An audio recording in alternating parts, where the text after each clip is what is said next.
তুমি দিনের শুরুতে হয়তো এমনটি ভাবো যে আমি যদি সুযোগ পেতাম তাহলে তার মতো হতাম। ঠিক দিনের একটু পরে দুপুরবেলা হয়তোবা তোমার মনটা ভেঙে যায়।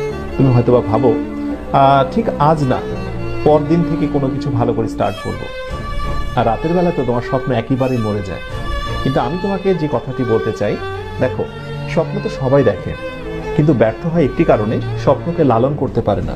মনে রেখো, স্বপ্ন দেখা অনেক সহজ, স্বপ্নকে লালন করা অনেক বেশি কঠিন। স্বপ্নকে টিকিয়ে রাখতে হয়। একটি ফুল গাছে যেমন পানি না দিলে ফুল গাছ থেকে ভালো কোনো ফুল পাওয়া যায় না, ফুল গাছটা নিস্তেজ এবং মারা যায়, স্বপ্ন ঠিক তেমন। স্বপ্নেরও প্রাণ রয়েছে।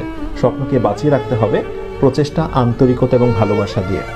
উদ্যোগ নাও, প্রচুর পরিমাণে পরিশ্রমী হও, চোখের ঘুমকে বিদায় দিয়ে দাও। প্রতিদিন 6 ঘন্টার উপরে ঘুমিও না। খুব কাজ ছাড়া অকাজে